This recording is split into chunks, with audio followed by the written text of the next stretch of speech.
दोस्तों, भारत आज 75वां स्वतंत्रता दिवस मना रहा है, लेकिन एक सवाल उठता है, क्या बेरोजगारी से स्वतंत्रता मिला? क्या अशिक्षा से स्वतंत्रता मिला?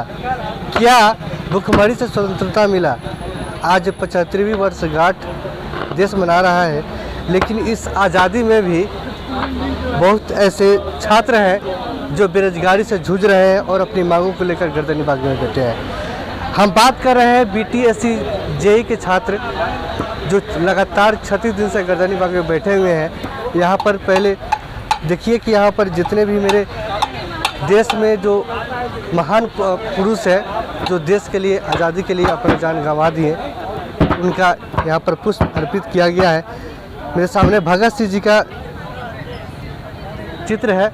भगत सिंह जी है, सुभाष चंद्र बोस जी है, भीमराव अम्बेडकर जी है जो संविधान में आता है, महात्मा जी गांधी जी हैं, पंडित जवाहरलाल नेहरू जी हैं और सरदार वल्लभ भाई पटेल जी हैं। लेकिन पीछे की आप तस्वीर दिखेंगे तो आपकी तस्वीर बदला हुआ नजर आएगा। यहाँ पर बीटीएससी के छात्र लगातार 6 दिन से अपनी मांगों को लेकर गर्दनी बांधे बैठे हुए हैं। यहाँ पर हम चलिए यह बात करते हैं, अध्यक्ष महोदय हैं जो बीटीएससी छात्रों का लीडरशिप कर रहे हैं लगातार 36 दिन से और गर्दनी बांध में टिके हुए हैं। क्या कहना चाहेंगे सर? एक ही सवाल, आज आज़ादी के 75वीं वर्षगांठ मनाया जा रहा है, इस पर कोई टिप्पणी टिप्पणी नहीं, लेकिन एक सवाल तो उठता है, क्या बेरोजगारी से हमको स्वतंत्रता मिला? साहब, ये समस्या सभी दिनों से रही है कि बेरोजगारी एक बड़ी समस्या रही और इस समस्या का समाधान खोजने की ज़रूरत हमको है, समाज को है, सरकारों को है और सरकारों को इस पर ध्यान देना ही चाहिए। यह एक सामाजिक समस्या है और इस समस्या पे आज के दिन सबों को ध्यान देना चाहिए और आत्ममंथन करना चाहिए कि साहब इस समस्या का समाधान कैसे कर सकते हैं। हम इंजीनियर लोग हैं साहब, अगर हमसे आप पूछें तो हमारी जो छोटी सी सोचने की क्षमता है उस पर हम कहेंगे साहब। सर, एक फुल स्टॉप लगाना चाहेंगे। आप बोले इंजीनियर हैं, लेकिन कोई भी देश को चलाने के लिए एक इंजीनियर वर्ड ऐसा नहीं कि हम किसी चीज़ के इंफ्रास्ट्रक्चर के लिए कर, कोई भी चीज़ के लिए इंजीनियरिंग करना पड़ेगा। देश को चलाना हो यानी देश की एक कह सकते हैं कि रीढ़ की हड्डी है इंजीनियर। लेकिन अगर वही देश में अगर इंजीनियर की कमी रहेंगे तो देश का इंफ्रास्ट्रक्चर जो है कैसे सुधरेगा? एक सही वे में जो विकास होना चाहिए देश का, क्या विकास होगा इंजीनियर बिना? नहीं, कई ज्वलंत प्रश्न है और इंजीनियर के संबंध में तो इसीलिए मैं इस बात को कहना भी चाह रहा था कि किसी भी आधारभूत संरचना के लिए इंजीनियर की आवश्यकता बहुत ज़्यादा है। फाउंडेशन से लेकर सारा कार्य, जब तक इंफ्रास्ट्रक्चर डेवलप नहीं होगा साहब बेरोजगारी ख़त्म नहीं हो सकते। इंफ्रास्ट्रक्चर डेवलप करना पड़ेगा।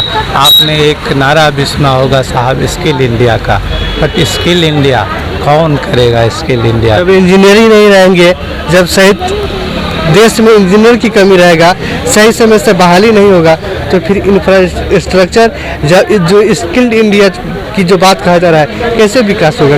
हम कल्पना भी नहीं कर सकते हैं। नहीं, ये एक ज्वलंत प्रश्न है और इस पर सभी माननीय लोगों को बैठकर विचार करना चाहिए, समाज को भी आत्ममंथन करना चाहिए और सरकार के साथ संवाद स्थापित करना चाहिए कि साहब अब बहुत हुआ साहब, हमसे पीछे, हमसे बाद में चाइना आज़ाद हुआ था साहब, बहुत आगे निकल गया। गांधी मैदान में बड़े बड़े दावे किए गए हैं कि 10 लाख रोजगार, उसमें भी 10 लाख पहले 19 लाख रोजगार का, उसमें भी नीतीश कुमार जी बोले 19 लाख रोजगार, अब फिर 1 लाख आज रोजगार और बढ़ा दिया गया है 20 लाख रोजगार। 2.5 साल तो कार्यकाल खत्म हो गया, लेकिन देश में ही बिहार में वही चीज़ जूझ रहा है बेरोजगारी से लोग।